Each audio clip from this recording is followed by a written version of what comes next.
a chain of islands, forged by fire and sculpted by the sea, known as St. Vincent and the Grenadines.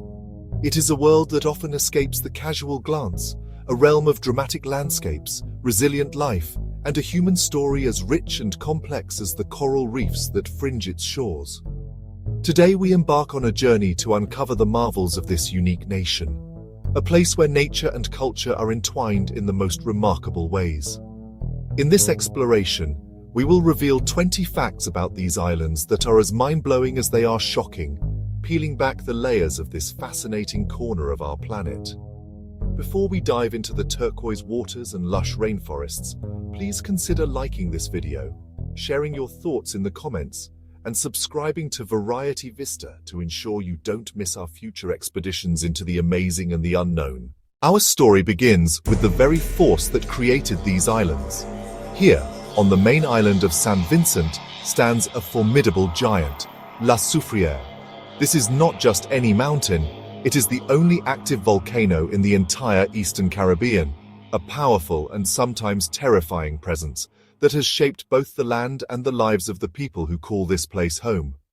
Its eruptions, most recently in 2021, have sent cascades of ash and pyroclastic flows down its flanks, dramatically altering the landscape and forcing entire communities to flee. St. Vincent and the Grenadines is not a single entity, but a family of islands scattered like emeralds across the Sapphire Sea. Officially, this nation is comprised of 32 distinct islands and cays. Yet here lies a fascinating mystery. Of these 32 islands, only 9 are inhabited. The rest remain wild, untouched sanctuaries for wildlife, their shores visited only by sea turtles and seabirds that nest there. This creates a palpable sense of adventure, a feeling that there are still uncharted corners to explore, promising solitude and the thrill of discovering a place that feels entirely your own. The secluded coves and hidden bays that make these islands so alluring today once served a much more clandestine purpose. For centuries, this labyrinthine archipelago was a perfect sanctuary for those who lived outside the law.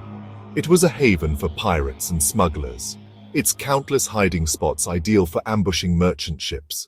The infamous Blackbeard and the gentleman pirate, Major Stede Bonnet, are both said to have prowled these waters. One particularly intriguing tale speaks of Captain Kidd's buried treasure. A persistent legend claims that a portion of it lies hidden somewhere within the Grenadines, and to this day, treasure hunters comb the islands, driven by the tantalizing possibility that a pirate's fortune still waits beneath the sand. To truly understand a culture, one must taste its food. Here, the national dish speaks volumes about the island's history and its reliance on the bounty of the land and sea. It is roasted breadfruit and fried jackfish. The breadfruit, brought to the Caribbean by Captain Bligh of the infamous HMS Bounty, is roasted whole over an open fire, its skin becoming charred and black, while its inside steams to a soft, fluffy consistency reminiscent of freshly baked bread. The combination is a symphony of textures and flavors. It is more than just a meal. It is a ritual, a communal act that brings families and communities together, representing a history of survival and making a nourishing life from the gifts of nature. The story of St. Vincent is also a powerful story of resistance. While European powers scrambled to claim territories across the Caribbean, this island, known as Garifuna by its indigenous inhabitants, remained defiantly independent for centuries. It was one of the very last islands in the region to fall under colonial rule. The rugged, mountainous terrain provided a natural fortress, making invasion a perilous and often futile endeavor for would-be conquerors. The primary force behind this remarkable resistance was the Garifuna people, a unique community forged from the union of indigenous Carib and Arawak people with West Africans who had escaped enslavement. They were formidable warriors who fiercely defended their land, their freedom, and their way of life. The Garifuna are not merely a historical footnote. They are a living, breathing culture with a legacy that endures. Their origins trace back to the 17th century, when 2 Spanish ships carrying enslaved West Africans wrecked off the coast of St. Vincent. The survivors found refuge among the local island Caribs, and over generations, a new, distinct people and culture were born. This new community blended African traditions of music, dance, and spirituality with indigenous Caribbean knowledge of farming, fishing, and living in harmony with the rainforest. Though many Garifuna were exiled by the British to Central America in the late 18th century, their influence on St. Vincent remains palpable. Their legacy is woven into the island's music, its folklore, and the very spirit of resilience that defines the Vincentian character. South of St. Vincent lies a marine wonderland so precious it has been designated a sanctuary for all time.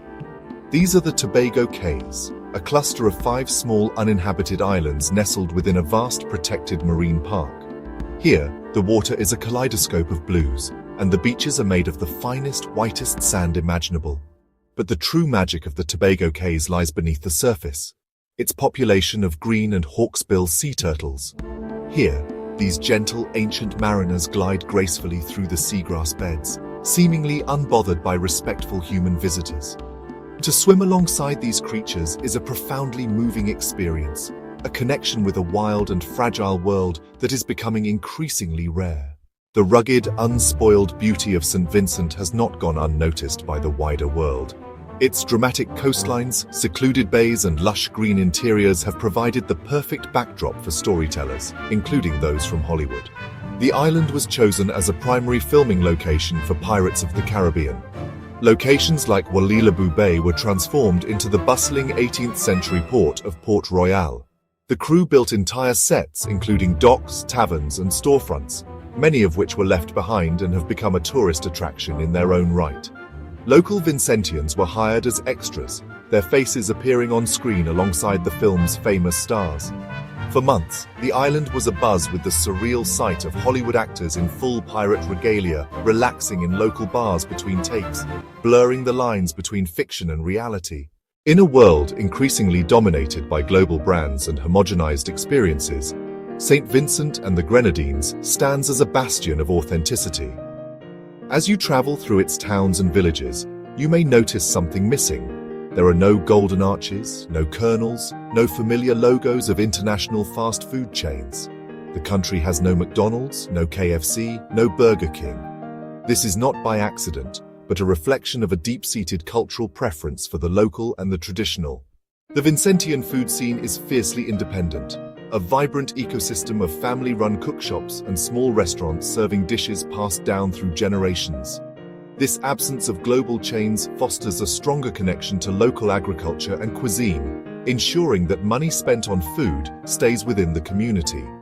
It is a quiet but powerful statement about valuing one's own culture above imported convenience. Every year, as the summer heat begins to build, the islands erupt in a riot of color, music, and unrestrained joy. This is Vincy Mass, St. Vincent's National Carnival, and it is widely regarded as one of the most vibrant and energetic festivals in the entire Caribbean. It's a multi-week spectacle that engulfs the nation, culminating in a magnificent street parade that transforms the capital, Kingstown, into a moving river of rhythm and revelry. The heart of Vincy Mass is the music, the infectious high-energy beats of soca and calypso. Thousands of revelers, clad in elaborate costumes adorned with feathers, beads, and sequins, dance through the streets from morning until night. These mass bands compete for prestige, each telling a story through their intricate designs. The energy is electric, a pure expression of freedom and cultural pride. High in the canopy of St. Vincent's mountainous rainforests lives a creature of astonishing beauty, a living jewel found nowhere else on Earth. This is the St. Vincent parrot, or Amazona gildingi, with its breathtaking plumage of gold, green, blue, and violet. It is the national bird and a powerful symbol of the country's unique natural heritage. This is not just a rare bird, it is an endemic species, meaning its entire global population is confined to the forests of this one island. A truly quirky fact about this remarkable parrot is its complex social life and surprisingly varied vocabulary. They have different calls for different situations. One for spotting a predator, another for finding food, and specific calls for communicating with their lifelong mate. Protecting this bird is a matter of national pride, a sacred trust to preserve a species that is quintessentially Vincentian. On the steep, fertile hillsides of St. Vincent, a particular plant has long been cultivated, its presence deeply woven into the fabric of the island's rural culture. This is marijuana, or ganja, as it is known locally, widespread for generations as part of the informal economy and traditional herbal medicine. Despite being illegal for much of the country's history, recently the country has moved to decriminalize marijuana for personal use and established a legal framework for a medicinal cannabis industry. This change acknowledges the plant's long-standing role in society. It's a complex and evolving issue reflecting a global trend, but here it is uniquely tied to the island's specific cultural history and its Rastafarian community, for whom the herb is a sacred sacrament. In many societies, leadership structures are visibly dominated by men. However, in St. Vincent and the Grenadines, a different and powerful dynamic is at play. Here, women are often the foundational pillars of community life, wielding significant influence and holding key leadership roles. They are the organizers, the caregivers, the entrepreneurs, and the glue that holds families and communities together. A notable example is the tradition of the susu, or meeting turn, an informal savings club almost always organized by a trusted woman in the community. Members contribute money regularly, and each takes a turn receiving the lump sum payout. This system, built entirely on trust and the social capital of its female leaders, provides vital funding for small businesses, school fees, or family emergencies, empowering individuals outside the formal banking system. In the quiet pursuit of knowledge, St. Vincent and the Grenadines reveals another of its surprising strengths. Despite economic challenges faced by many small island developing states, the nation boasts one of the highest literacy rates in the entire Caribbean, consistently over 95%. This commitment to education is a cornerstone of Vincentian society, viewed as the most crucial pathway to personal and national development. It fosters a politically aware and engaged citizenry, encourages entrepreneurship, and allows Vincentians to compete and succeed on a global stage. The emphasis on education is visible everywhere, from the meticulously kept school uniforms of the children to the lively debates one can overhear in a local rum shop. It is a source of immense national pride and a powerful tool for building a resilient and forward-looking nation. Every year, as Easter approaches, the tranquil waters around the island of Bequia transform into a world-class racetrack for sail. This is the Bequia Easter Regatta, a sailing event with a reputation that extends far beyond the Caribbean, attracting sailors, yachting enthusiasts, and spectators from all over the globe. What makes this regatta so special is its unique blend of fierce international competition and laid-back island charm. Sleek, modern racing yachts compete in the same waters as traditional, locally built double-ender boats, a craft unique to the Grenadines. The entire island of Bequia comes alive with shoreside parties, live music and food stalls, creating an infectious festival atmosphere. It's a celebration of the sea and the deep historical connection the people of these islands have with sailing and boat building. While many dream of Caribbean beaches with pure white sand, St. Vincent offers a different, more dramatic and equally beautiful alternative. Many of the beaches on the main island are not white, but a striking glittering black. This is not due to pollution, but a direct consequence of the island's creator, the Soufrière Volcano. The black sand is composed of tiny fragments of volcanic rock and minerals, such as basalt. When lava from an eruption cools rapidly upon meeting the sea, it shatters into fine particles. Over thousands of years, the relentless action of the waves grinds these particles down, creating the fine, dark sand that now lines the coast. On a sunny day, the black sand glitters as if infused with diamonds, creating a stunning contrast with the turquoise water and lush green palms. It is a beach that tells the story of its own fiery birth. In a world of sprawling megacities and vast nations, St. Vincent and the Grenadines exists on a refreshingly human scale. With a total population of just over 100,000 people, it is one of the least populous sovereign states in the world. To put that into perspective, the entire country's population could comfortably fit inside a large sports stadium. This small size fosters a unique sense of community where everybody knows everybody, where connections are deep and social networks are strong. A trip to the market in Kingstown is not just for shopping, it's a social event, a chance to catch up with friends, cousins, and neighbors. This close-knit fabric means people genuinely look out for one another, creating a profound sense of belonging and shared identity. While the signposts and official documents in St. Vincent and the Grenadines are written in English, the true rhythm of the island is spoken in another tongue. The official language may be English, but the lingua franca, the language of the heart and the street, is Vincentian Creole. Vincentian Creole, or Vincy as it's called, is a rich tapestry woven from English, West African languages, French, and even remnants of the original Carib tongue. It is a vibrant, expressive, and melodic language full of unique proverbs and colorful expressions. For instance, instead of saying "what's going on," a local might greet you with "ah, wah, go on," or "what guan." To hear it spoken is to hear the history of the island in every sentence, a living linguistic artifact of the diverse cultures that have shaped this nation. When the sun sets over the Caribbean, the islands of St. Vincent do not go to sleep. Instead, a different kind of energy begins to pulse through the towns and villages. The nightlife here is about authentic, community-oriented gatherings, fueled by the irresistible rhythms of the Caribbean. The soundtrack to the Vincentian night is soca and calypso music, the lifeblood of the island's party scene. A typical night out might involve a lime at a roadside rum shop, where a sound system blasts the latest soca hits, or a fete that goes on until the early hours. The dancing is passionate and energetic, a collective release of joy.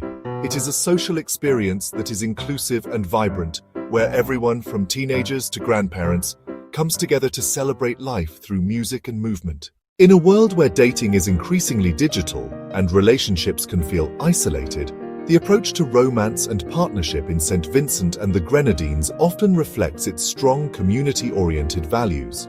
Relationships are rarely a private affair between just two people. They are often known, discussed, and supported within the wider context of family and community. A young man interested in a young woman might not just approach her directly, but also make an effort to be seen and respected by her family and community elders. His character and intentions are subtly vetted by the community. Public displays of affection are common and accepted, and the lines between friendship and romance can be fluid and open. It is an approach that sees relationships not as a private contract, but as a public bond that strengthens the entire community. And so, our journey through the remarkable islands of St. Vincent and the Grenadines comes to a close. We have scaled its living volcano, sailed its pirate-haunted waters, and tasted the fruits of its fertile soil. We have seen that this nation, though small in size, is immense in its natural beauty, its cultural richness, and the resilience of its people.